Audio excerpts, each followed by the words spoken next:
Welcome back to Uncover Your Magic. My guest today came to me from my dear friend and two-time podcast guest, Ellie Molina. She has introduced me to a couple of my guests who have actually changed my life. So I know when she refers me to someone, I must pay close attention. This guest today is someone I know you will all resonate with as I did. I listened to her speak on this YouTube channel and I was mesmerized. I couldn't believe the connection I had with her. I actually listened to it a few times.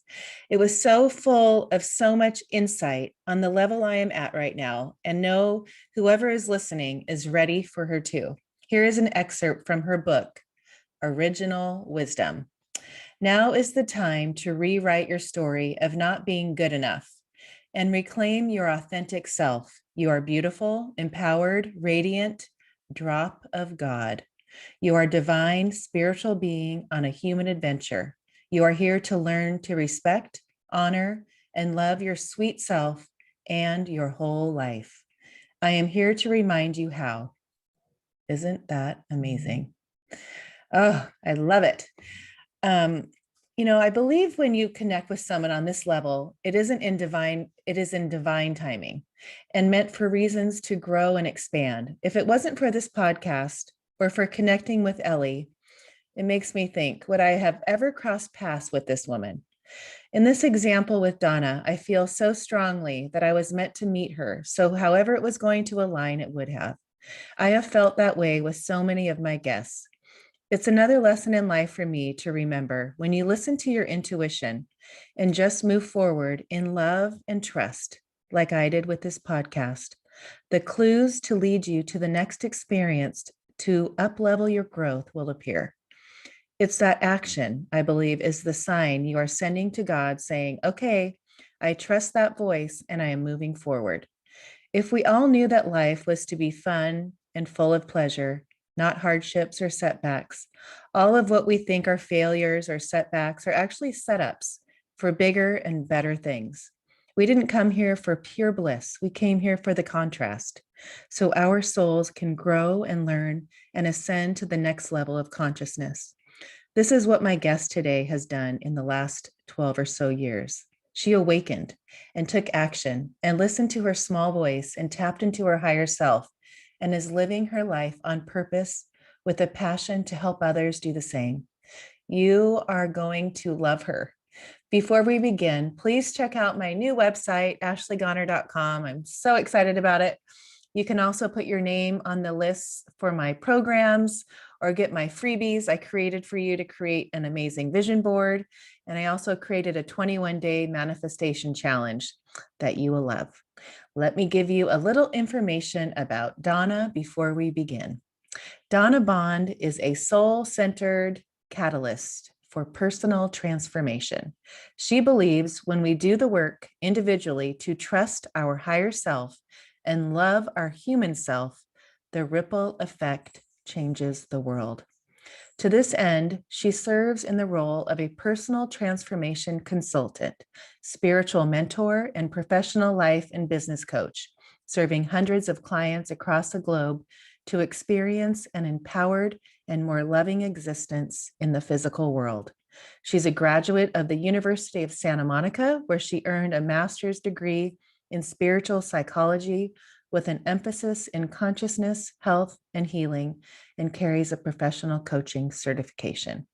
Her mission is to ignite your light, revealing your original wisdom to empower your highest self on your human adventure. I am so excited for this interview. So let's get Donna and begin. So without further ado, please welcome this beautiful human being that I think is amazing, Donna Bond, to the show. Ashley, thank you. It's so good to be here. And you've turned into such a big fan so quickly. Thank you so much. Oh, it's not hard. And in the intro, I had mentioned Ellie, and, she's introduced me to a couple of my guests. And, so with her, like the background with knowing they've changed my life, I said, well, I trust Ellie. I have to look into this Donna Bond. And once I started listening, I thought, oh my gosh, no wonder. I totally get why she connected me with you. I mean, I feel like we're soul sisters, where there's a connection. I don't know. I think we would have met regardless. That's really the strength that I feel of my connection with you. I know that sounds odd coming from someone that you've met for the last 5 minutes. There's really nothing you can say to me that sounds odd. I know that the universe works in mysterious ways, and there's that soul recognition too, I think, that happens. And I totally get what you're saying. It's like, oh, hello, I love you. Right. Yeah, exactly. But learning about you and learning about, your story and how we were raised, and I have two girls, 12 and 15. And, they learn everything. I've programmed them their whole life. They've learned whatever I've programmed. They're like little computers. And, being conscious as an older mom, I've been super conscious about that because I know all the personal development and the books I've read before I had them. I was really knowing that when I had children, I had every day before they turned 8, like, okay, Ashley, what are we going to do today? Let's program them right. But, when you think of how you were raised and, what you believed and what your dad and mom, put into your little program, and then how you start and how most of everybody, like, that's how we all are. That's how Yeah. everyone is that way. Go there and kind of show people, because I love when you get to this place in your life where it's like, wait, is this really life? Like, is this how it's supposed to be? Like, there's definitely something more, because this is not how the rest of my other half of life needs to be or should be, or Right. I want it to be, right? Yeah. I love what you're saying about being a little kid, and we received the majority of our programming there. And I think that's definitely true. And I had a sense, like, even in my late teens, like mid to late teens, I had a sense of really like this power, like not an ego power, but like just this really strong connection to something greater, to something more. And, my upbringing was all about hard work and sacrifice. And, you go off to work and that's what you do. And both of my parents, their parents were immigrants who came to this country from Italy on the boat, literally. Huh. And so they were all about hard work and sacrifice. They passed that down to my parents, and my parents, of course, passed that down to myself and my two sisters. I have two younger sisters. Me too. And really, you're the oldest? Uh-huh. Of course. um, I think there's this falling asleep, right? And so I almost feel like at the age of 21, I began to fall asleep, and I fell asleep to this inherent power that is in me, that is in you, that is in every single living being, right? This is what I call our original wisdom. And then we get to the middle of our life, and it's like, ding dong, you hear this wake up call, and you wake up and you're like, holy shit, what happened to my life? How did I get here? Who Mhm. are these people? Right? Yeah. So I think there, I've always had that, but it gets covered up. It gets covered up with all of the programming. And it starts at a young age, but then we carry it forward and we carry it through Right. until a point that we get to that we say, gosh, this isn't really working for me. And that's what happened to me at age 45. I woke up at the top of my game in my career, working for a very prestigious company, the Ritz-Carlton, and I was miserable. It looked like I had it all on the surface, and Mhm. I did, right, according to society's standards. But there was this really big void and emptiness. And like, I'm married to my soulmate. So Right. that was even a little bit more confusing, because I really did have it all. Right.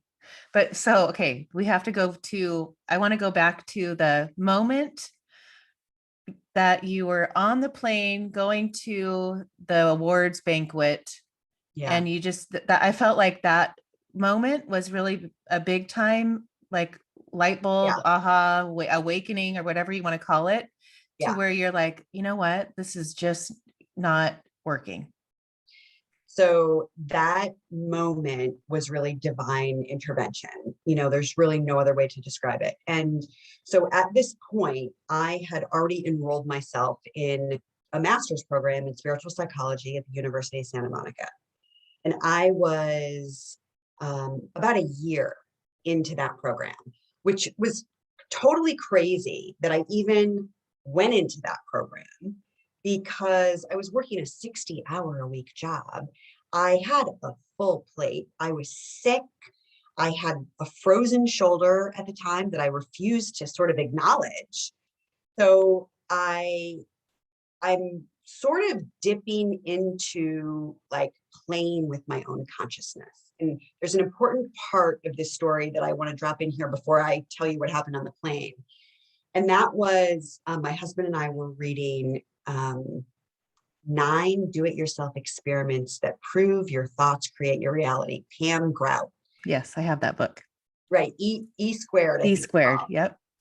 And one of the exercises in that book is asking the universe to like deliver something to you in sort of a demanding way, but you can't have any attachment to the outcome. And so I asked the universe to deliver me an apple, which was totally random and meaningless to me at the time.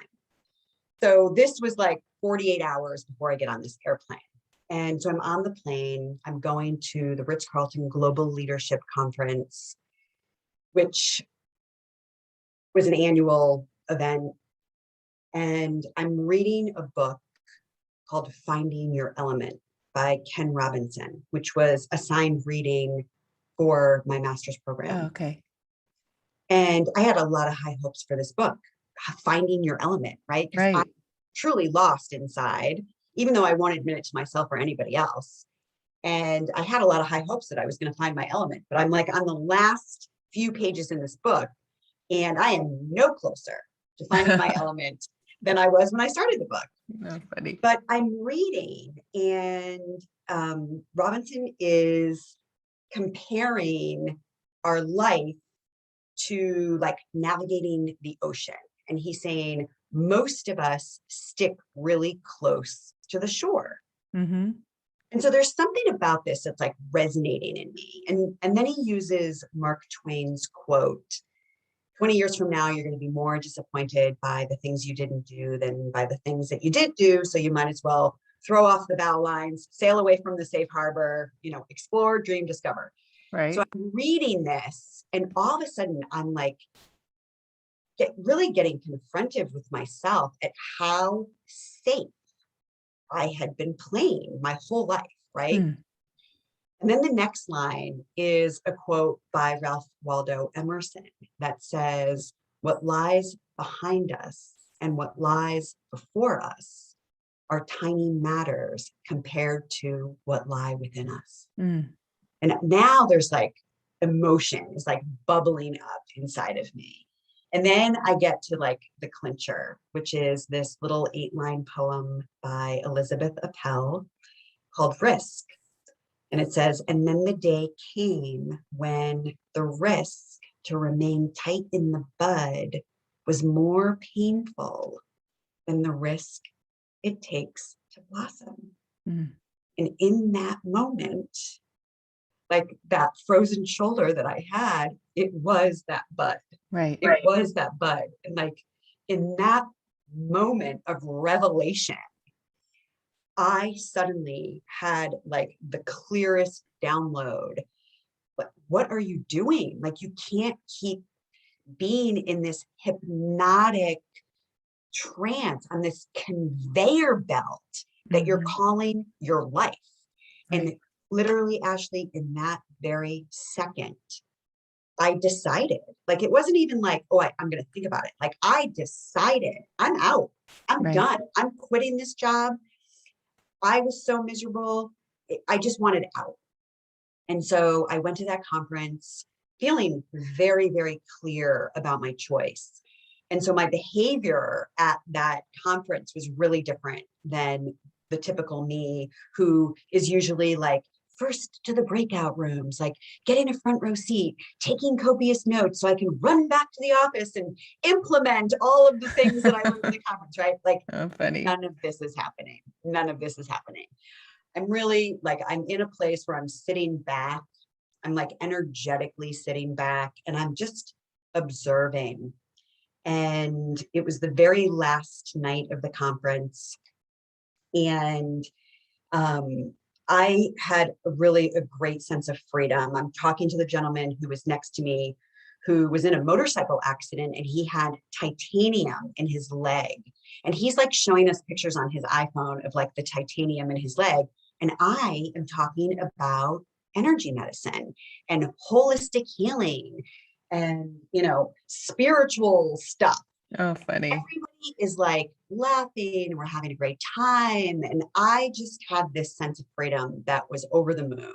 Oh, I love that. And even said to everybody, like, isn't this more interesting and fun than talking about sales and marketing? And everybody laughed. And my name was called to the stage, where I was the recipient of the Western Regional Marketing Achievement Award, now for the third consecutive year in a row. Wow.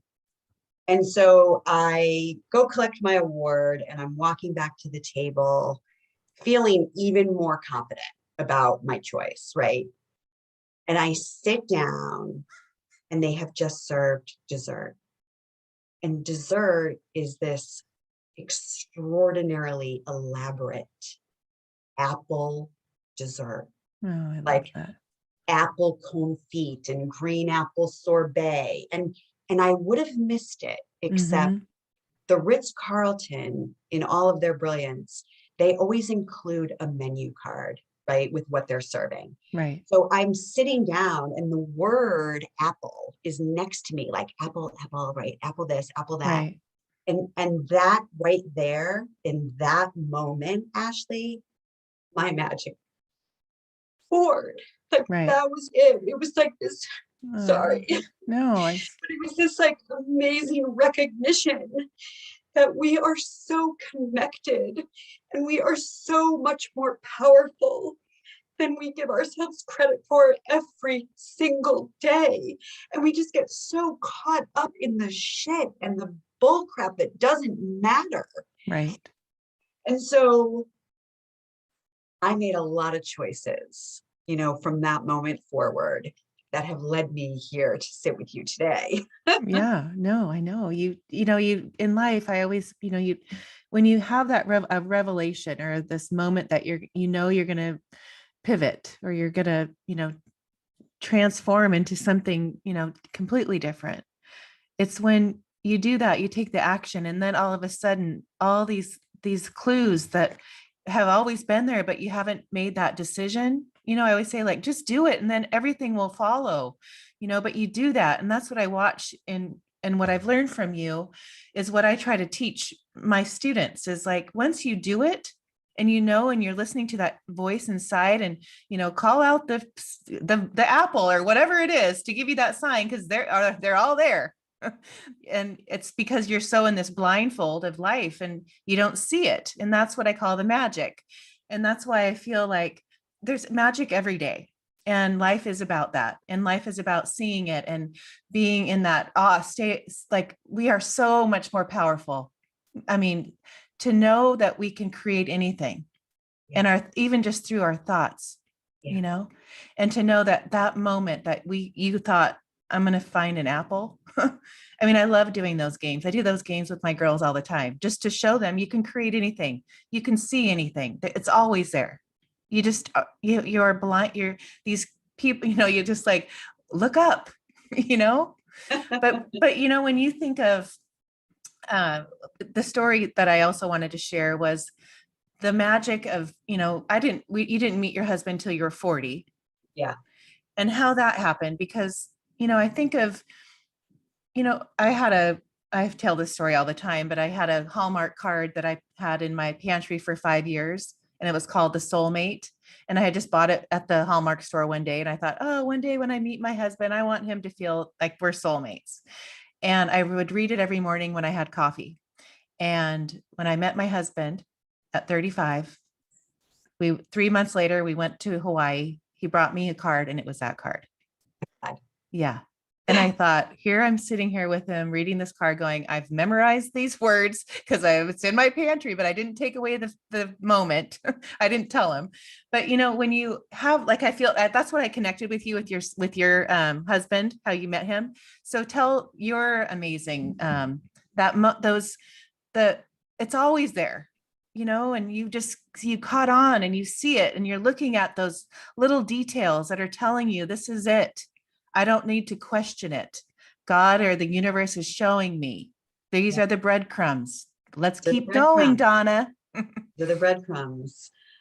Where did you read about this? I'm curious, because this is actually the story I'm about to tell you is not in my current book, but this is going to be in the next book for sure. So you're getting a story that I haven't often told in public.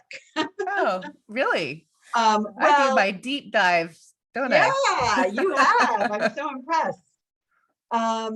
Gosh, so this was in 2008, and I had been dating a gentleman who was a colonel in the Air Force, and he was lovely.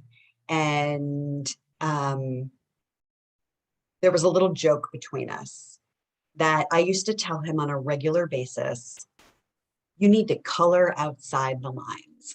And I would say this to him all the time. You need to color outside the lines, color outside the lines, color outside the lines. It was such a thing that at one point, I think I bought like a 24 pack of Crayola magic markers and like left it for him, on the windshield of his car with a little love note. Well, one day I woke up and I was like, listen, Donna, are you like going to make sacrifices for this man? And it was a resounding no.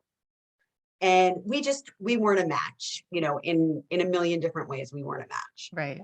So I broke it off with him.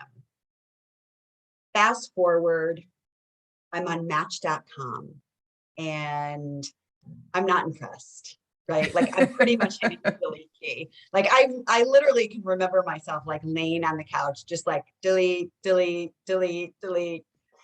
And I got to an email from Mr. Paul Bond, who said, gosh, it's so nice to see that somebody is reading Carolyn Mace, because her book, Sacred Contracts, had such a profound effect on me that I painted a series of paintings named Sacred Contracts. Well, Ashley, guess what book I was reading at that moment? Of course. Reading Sacred Contracts. Mm-hmm. So that got my attention, right? Like that got my attention. So I go to this guy's profile, and this is before I am doing any of this work. Now, I have always been a spiritual seeker, like since a very, very young age, but by no means did I have the level of attunement that I have today. But I landed on this guy's profile on Match, and like there's energy, like something's moving, something's happening to me. Well, I get to the very last line of his profile, and it says, I'm looking for a girl who knows how to color outside the lines. Oh, I get goosebumps. You know who you are. Oh my gosh. Yeah, right? So we corresponded online for maybe a month. He was living in Santa Fe, New Mexico. I don't know if I mentioned that. And I am in San Clemente, California. So we are emailing back and forth. And the truth is that we really fell in love over letter writing. We really fell in love exchanging correspondence to one another. And when we met in person, it was like we have to check that physical compatibility marker, right? Right. And the energy marker, even though at the time that wasn't really in my awareness, but he had his oldest daughter had just given birth to her son. And so he had a ticket booked to Southern California to come here to meet his grandson. Oh, wow. So that trip turned into our first date, which lasted for 7 days. Wow. And we met on Pochi Beach in San Clemente, Mm-hmm. and we both took our sunglasses off and looked into each other's eyes. And, my first thought was, I know you. Mm-hmm. Hmm. And Oh, that was that. wow. That was that. And he proposed to me 3 weeks later on my 40th birthday, right? Like as I'm about to turn into a pumpkin. And A that pumpkin. was, 14 years ago. Wow. And everybody was freaking out. I mean, I got to tell you, my boss at the time, I wasn't working for the Ritz-Carlton. I was working for a different company, but my boss at the time was running background checks, and my mother was having a heart attack, and like everybody was freaking out. But I had never been so sure Sure. Yeah. inside of myself Oh, or about anything.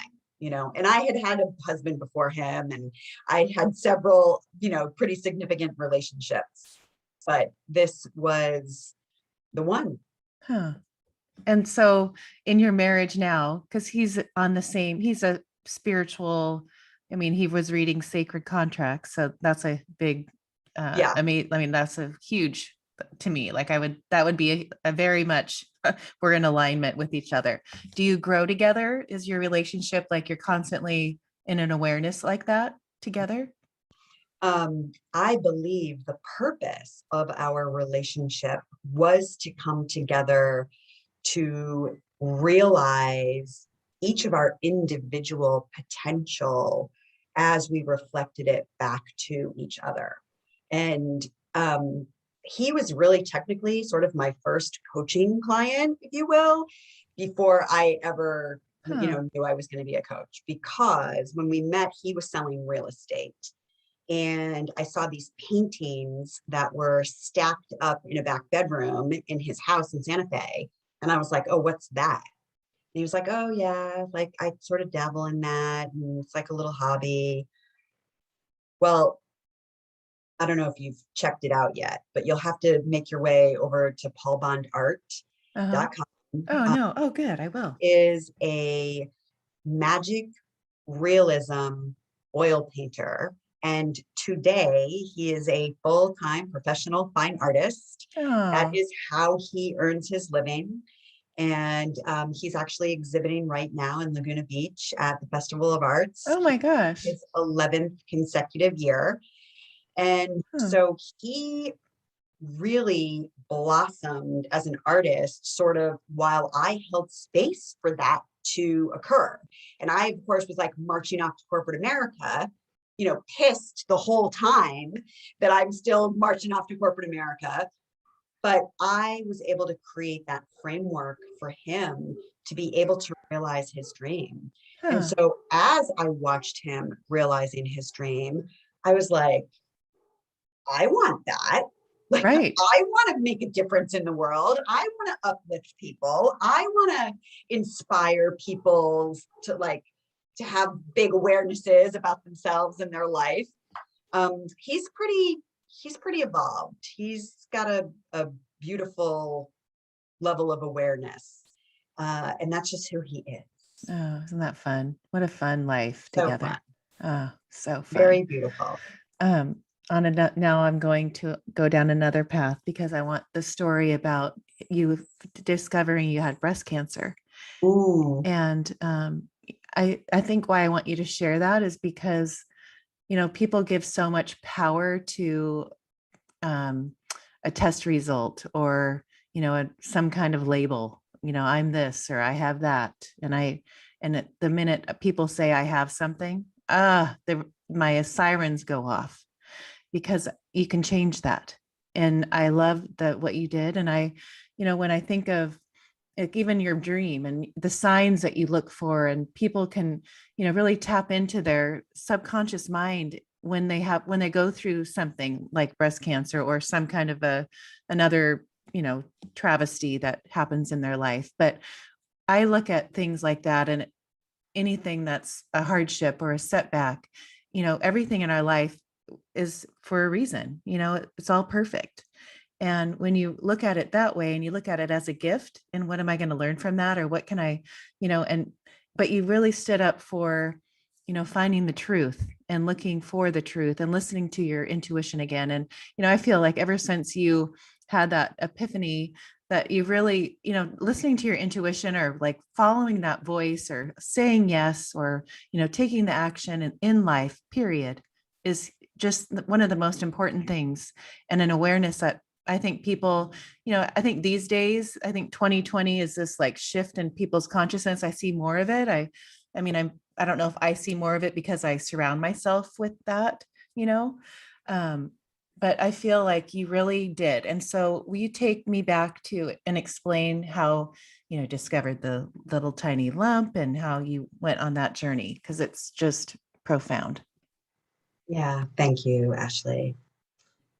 I want to give you a little bit of a backstory that is very relevant and important to this story. And that is the story of my frozen shoulder. And, that day on the plane, and my shoulder was frozen because I was stuck in my life. And it was really the outward manifestation of me knowing deep down that I was really, really unhappy, but not doing anything about it. Right. So it's like, it shows up as this stuckness. I mean, Right. it was just so obvious after, like, when I go back and I look and I think about it. And the way that I dealt with that was horrible. Like, I was awful to Hmm. myself. I was so, pissed. This was like this big problem in my life, this big interruption, this big imposition that there was this thing that was wrong with me, right? And I really treated myself horribly, Hmm. absolutely horribly, when I was sort of suffering through that. And I had a sort of a wake up call with a coach that I was working with at the time, who said to me, like, hey, when are you going to take responsibility for your own health? And I was like, what are you talking about? I'm doing this and I'm doing that, and I'm, going to physical therapy, and I'm going to get surgery, and I'm seeing, energy doctors. She was like, yeah, but like, when are you going to own it? When are you going to own your health? Right. Not own the problem. When are you going to own your health?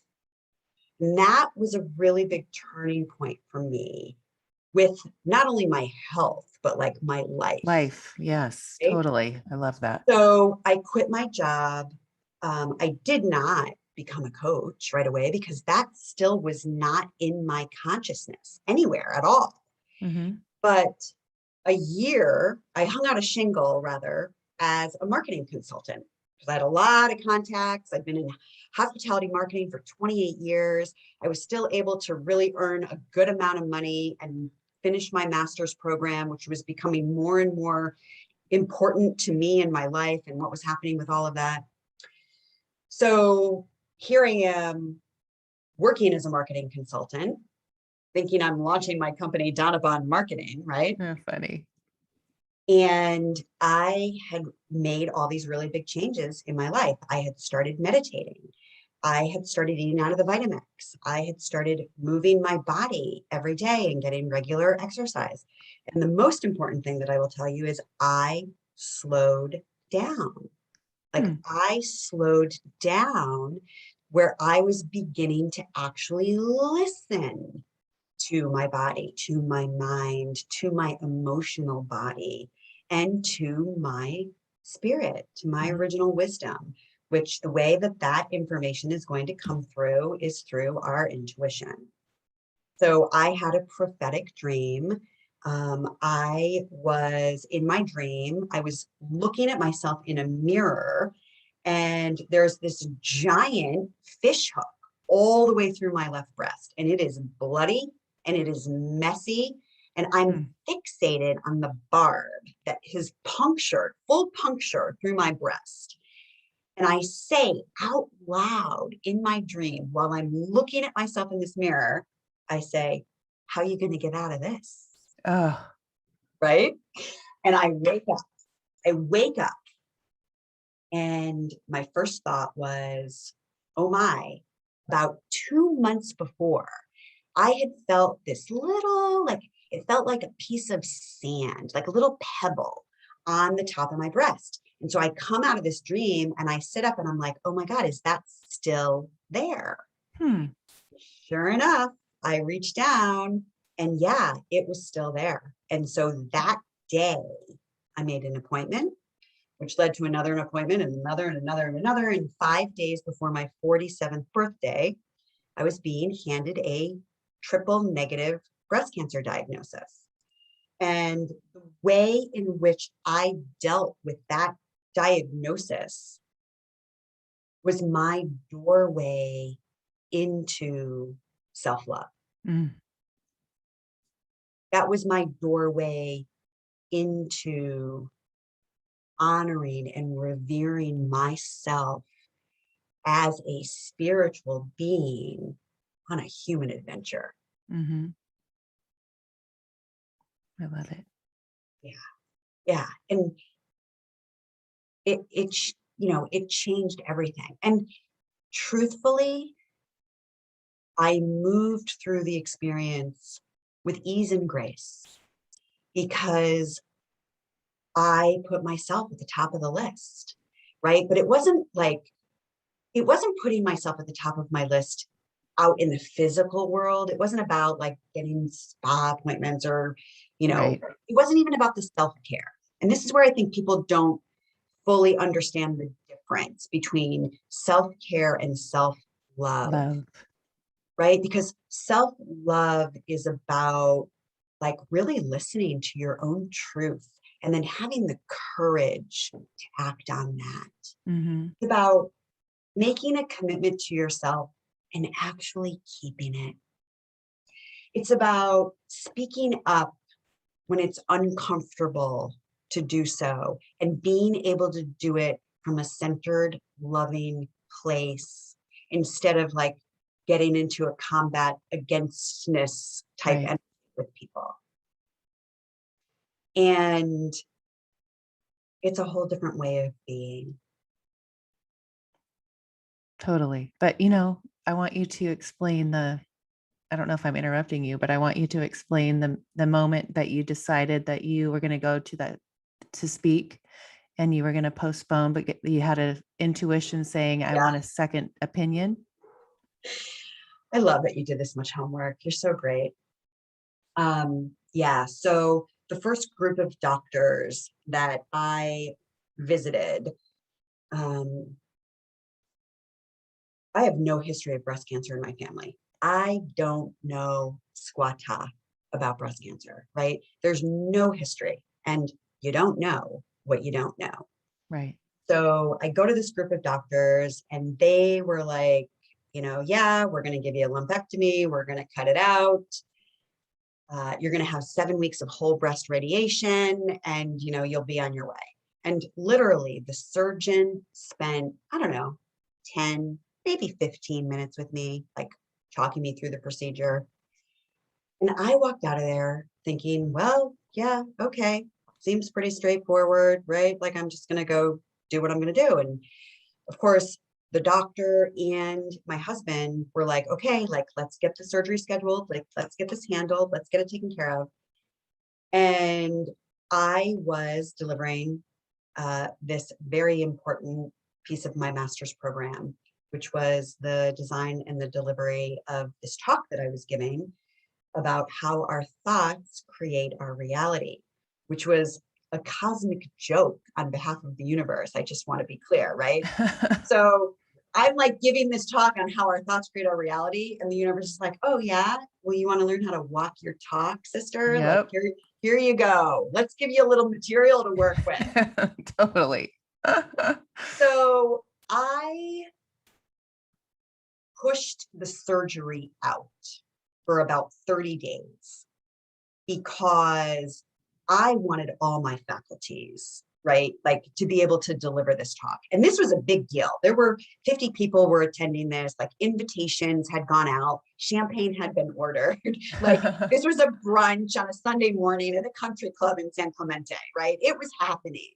Oh, cool. And I didn't want the interruption of the surgery and, or even the drama, right, of this illness to interfere with what I was focused on delivering that was really so instrumental to the way that I was learning how to live my life and would go on to teach other people how to live theirs, right? So I Totally. pushed it out for 30 days and I agreed to have the surgery the Monday following my talk. Well, over the course of those 30 days, what unfolded was I kept winding up in conversations where people were talking about getting a second opinion. Now, none of these conversations had anything to do with me. People didn't even really know that I had received this diagnosis. Right. But I kept like walking into conversations and would be observing people talking about a second opinion. And so on the third one, Ashley, I'm like, all right, I got it. I hear you. So I called my doctor, actually, who did my breast augmentation. And he talked to me about Dr. Lisa Guerra, who at the time was at Hoag Hospital. And today she's with an organization called Breastlink, whom I am a volunteer for them. Oh, huh. Yeah. And Dr. Guerra spent about 2.5 hours with my husband and I, detailing with us every possible rabbit hole that you could go down with breast cancer. Because what most people don't realize, there's like 26 different types of breast cancer. With all 26 different types, you've got a myriad of different treatment plans or paths. And so there's so many different avenues that you can take and choices you can make. Well, when I learned that I had to have 7 weeks of whole breast radiation from the first group of doctors, I physically felt contraction, like in my whole being, that was just such an uncomfortable choice for me. And I actually considered going through a mastectomy so that I didn't have to have 7 weeks of whole breast radiation, because apparently there's a chance that that can damage your implants and create scar tissue. And, I'm like, I'm a young, beautiful girl. I want to wear a bikini and like have my boobs out. Right. Like, so that doesn't really work for me. Well, but I never did anything about it. Like, I just thought that was my only option, Right. Well, I'm with Dr. Guerra, and she now is talking to me about something called interoperative radiation therapy, referred to as IORT. And IORT is a form of radiation that takes place during the surgery. And then she says, what's interesting about it, Donna, is that the device that we use to administer this type of radiation is shaped like a fishhook. See? Right? That's right. Well, Oh, I start crying, my husband starts crying, she starts crying. And in that moment, I'm like, well, of course, this is my treatment plan. And she's like, you have to qualify for it, which you do have to qualify for it. There's like a laundry list of, things you've got to align with to make sure you're a good match for this type of treatment. But in my mind, Ashley, I was like, yeah, I know. I'm lining up with this right now. So I ended up going through my whole treatment plan with Dr. Guerra. And the fishhook. And the fishhook and the interoperative radiation therapy.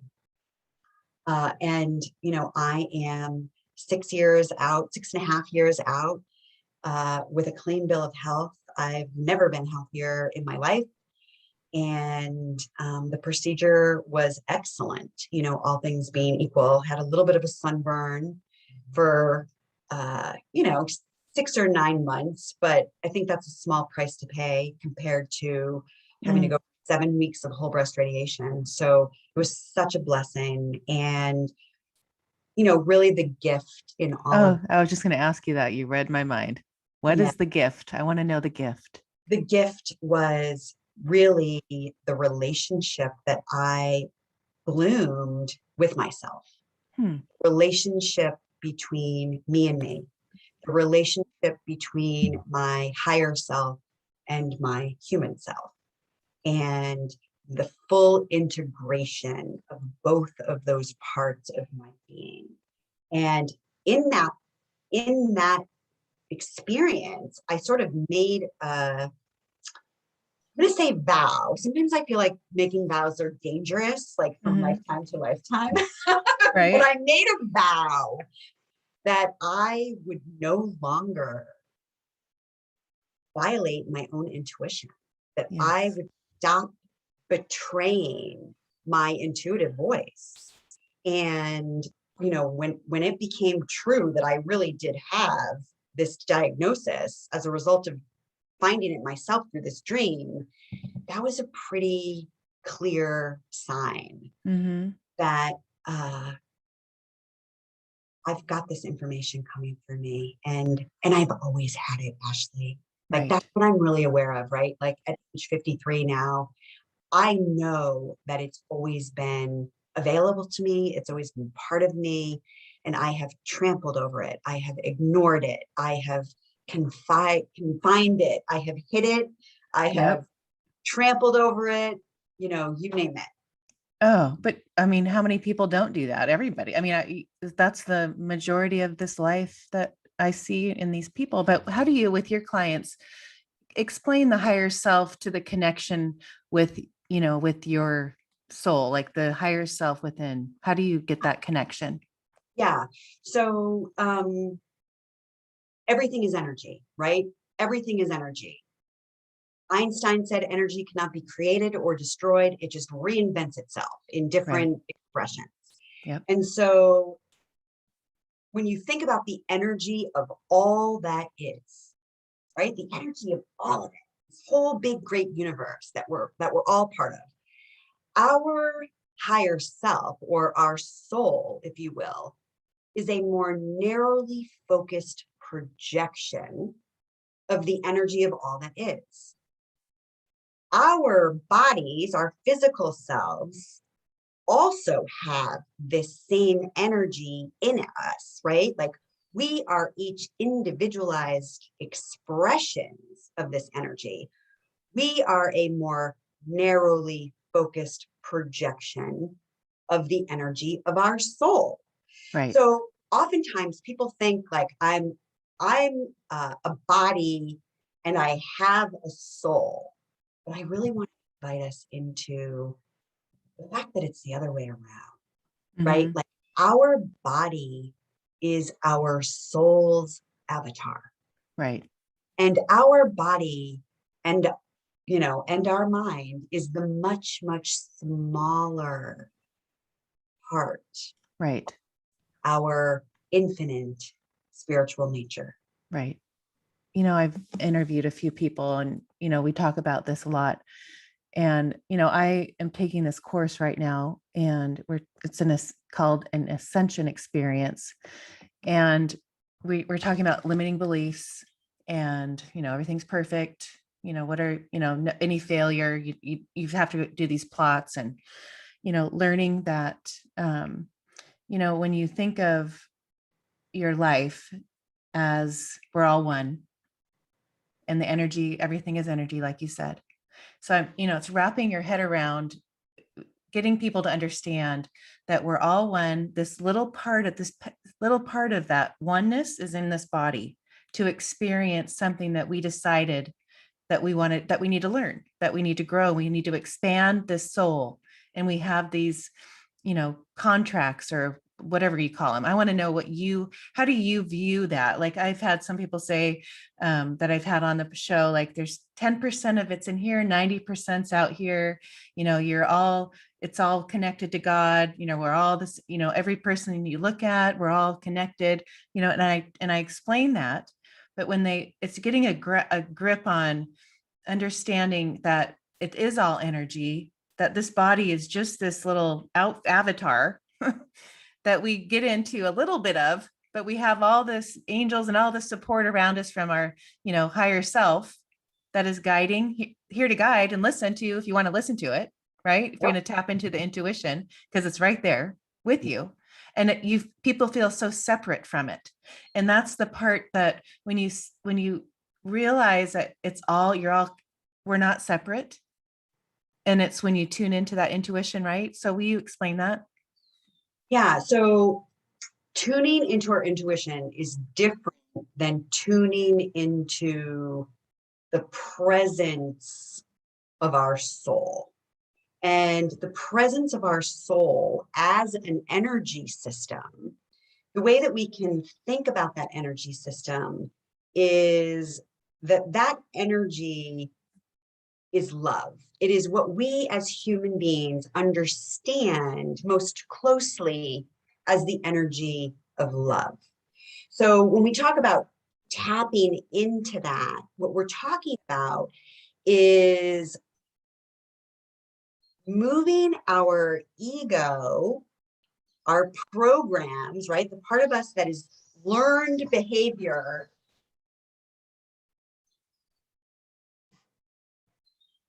and moving that aside in such a way that we can then rest in the energy of that love, which is the truth of each one of us. That is our original wisdom. Right. That is the energy of our soul. When we talk about intuition is like the highway that information comes in to, this part of our being, comes into our humanness. Mm-hmm. So intuition is different than our soul itself. And what I do with my clients is I assist them in removing the blocks to the awareness of this presence of love. And that phrase comes directly out of A Course in Miracles. But this is the process. And the way that I think about it, you're talking about percentages. Mm-hmm. I think that, we have all this noisy chatter in our ego mind, and our ego mind is the composition of all of our beliefs, everything that we've been taught. It's the learned part of ourself. And all of that information gets collected in the database of our mind. Mm-hmm. And so we operate our life according to the programs that are running in that database. And we have this whole other part of us, right? That is the higher self. That's why they call it the higher self. It has a more aerial view of our life, of our whole life. It can see a lot further than we can see, like as boots on the ground, right? Right. It's like it can see the obstacles up ahead. It can see the shortcuts up ahead. It can see what is for the highest good of all concerned. Where when we're sort of stuck in our ego learned self, we're just worrying about getting our own piece of the pie, right? So when we can begin to build that bridge, build a relationship between the learned part of us and our essential nature, or the authentic part of us. Mm-hmm. The more we cultivate that relationship, the more we're bringing that energy into our day-to-day life. Right. Right? Yeah, go ahead. Okay, so my question is it being conscious of the others, getting the ego, being aware of the ego and aware of the other, right? And is the ego those self-limiting beliefs? And so there's self-limiting beliefs in that little corner, right? Totally. Okay. Yes. So what I'm learning is, once, we all have our self-limiting beliefs, we have programs, all the things. So we've reduced those because we've focused on this higher self, and we've realized we're coming from love because the ego is fear. So when we focus on the higher self and focus on love and live in that place, that ego just keeps diminishing and diminishing and getting lower and lower. So you're getting more connected to your higher self, living daily in love, and not getting triggered by your self-limiting beliefs. So that ego is completely is being, it's going to be there because we're human, but you've diminished the effect. Is that true? Yes and no. The word diminish, I want to coach us all on that, right? We don't want to make the ego the bad guy. We don't want to try to kill off the ego, because the truth is we cannot live here on this planet, in this dimension, in physical reality without our ego. We need our ego because that is literally how we move through life, how we navigate the world. So we don't want to alienate that part of ourselves. And so I don't want to use the word diminish, because there's a place in the middle, Ashley, and that's really the place that we're trying to get to. We want our ego, or at least I do. I can only speak for myself. I want my ego to be in service to that higher part of myself. I want my ego to be in service to what my soul knows is my highest calling, purpose, what I'm here to do, be. And the end all of that is love. It's always love. It reduces to love. It's as big as love. It's like, that's what it is at the end of the day. So the more I can bring that into my experience and look through that filter, then I see the world in a completely different way. And, when we start talking about energy and vibration, then this makes the conversation even more interesting, because love and hate don't exist on the same plane. They don't Right. exist at the same frequency. So it is impossible to love and hate at the same time. Right. So the more I clear away the debris that my ego has cluttered in between, my consciousness of my ego self and my soul, the more I clear that away, the more love shines through. And the more love shines through, the more my choices are different about my life. Right. So that's the shift. That's where you tried, like when you have your clients or the people that you help, to understand, we're all human and have an ego, but your shift is focusing on the love part. And I know we're not diminishing the ego, but we're bringing the love into the ego, even though they can't exist on the same plane, right? Because hate.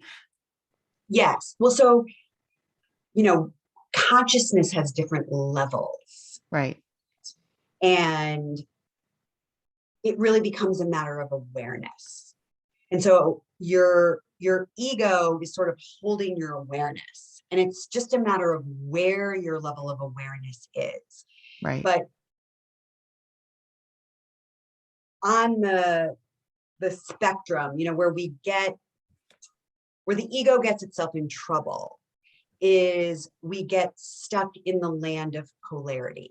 We get stuck in the land of good, bad, right, wrong. And that has us living like a ping pong ball, right? Right. We're good, we're bad, we're black, we're white, we're up, we're down.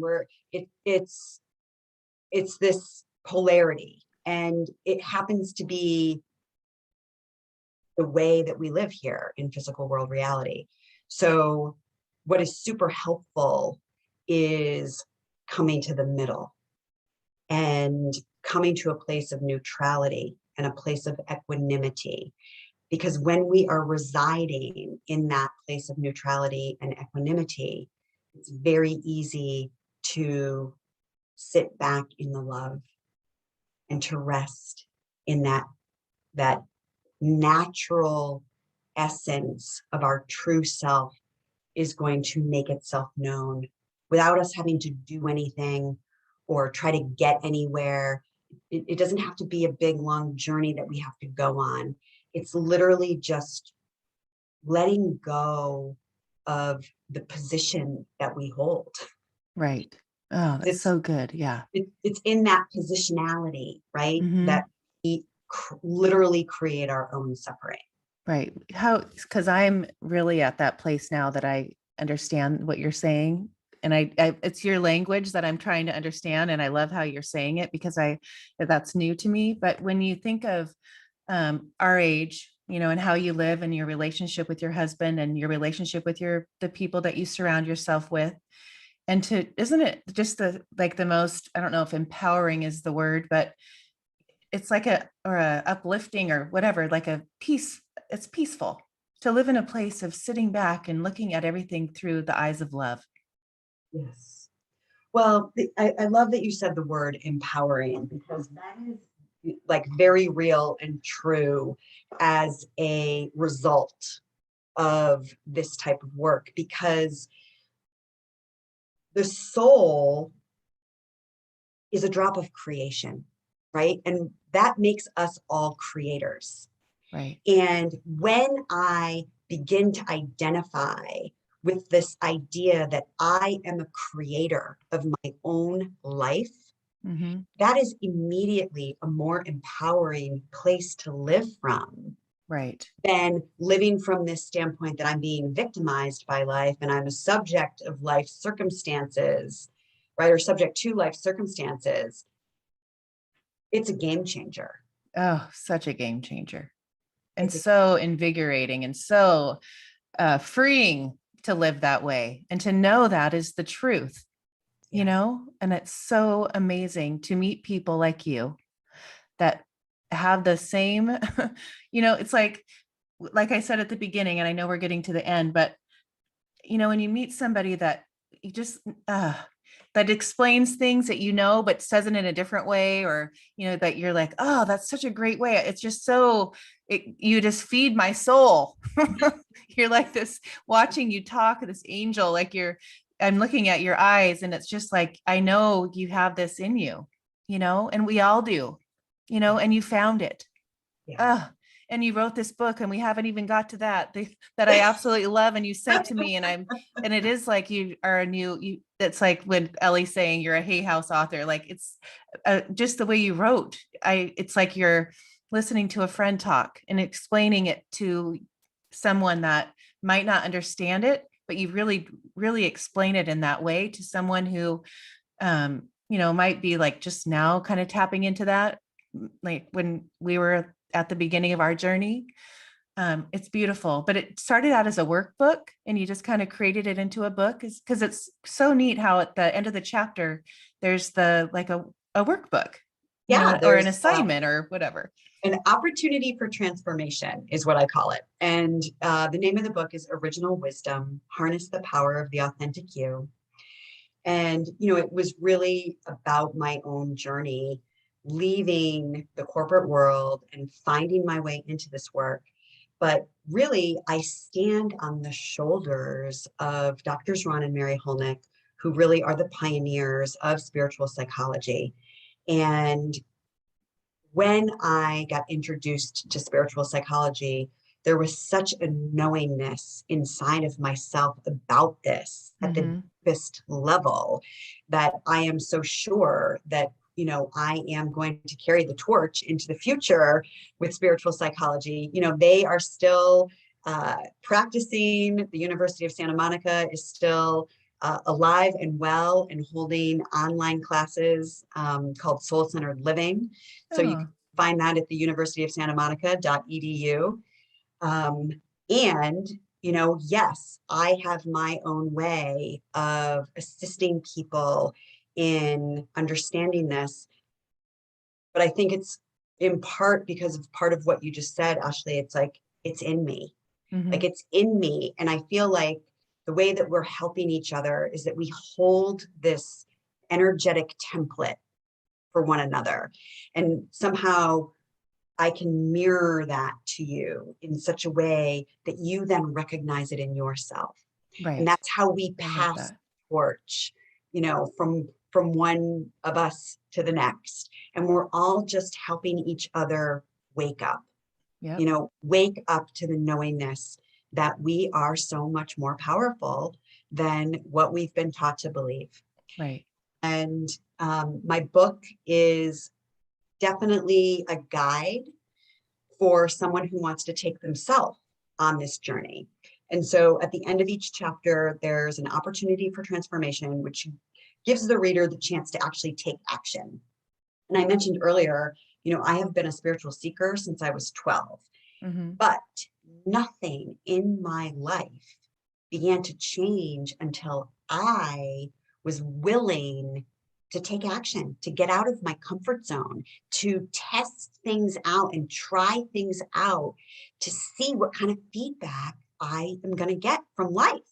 Yes. And so that's the only way we really learn, right? And there was a lot of that in my master's program that was super helpful of, embodying this stuff at the Mhm. deepest. And I also have included in my book something that I call sacred truth activations, which were really me just like sort of channeling this really powerful message through me that helps people reclaim their power as a sovereign being, Mhm. as a sovereign spiritual being having a human adventure. Mm.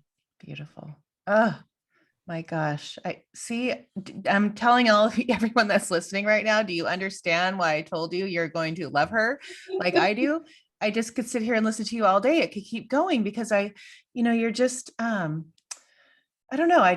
There's a connection and I love it. And I love your message and I love your stories. And we could now go into more, learning, but I loved your stories that I had to share. So to show the magic, because there's so much and there's so many, it's all, I guess the word is an awareness. I think it's having an awareness, you Yeah, know, yeah, it's like on every level, be aware, have that, be open. yeah. And Ashley, I just want to acknowledge you for your work in the world and for your quest to help people realize that this magic is everywhere. It's all around us all the time. And all we have to do is lift our awareness. Yes. Yes. It's all So about I that, just right? want to say thank you to Oh, you, all that you're doing to support people in enriching their life in a magical kind of a way. oh, well, thank you. I love it. And it is my passion. Like I know what you do is your passion. And when you realize your passion, it's like, oh my gosh, you couldn't take it from me if you tried, right? It's like it Ah, is so part of me. And I am on this journey just like you are to open the eyes and make people see that, their power, the endless possibilities, they're limitless. This life is without limits. And to really see that and live it yeah. like you do and meet people like you that do that and have seen that all the things that come from living that way, the beauty that life is here to be, Yeah. right? All right. Well, I've taken an hour of your time and I've loved Oh, it every was my second. pleasure. It was my pleasure. Thank you so much for your deep level of engagement. And this was just lovely. And thank you for giving me the opportunity to share. Oh, oh, thank you. And we'll have to have a part two. Let's do I've it. had, yeah, I've had Ellie on twice. Anyway, thank you so much, Donna. Thank you.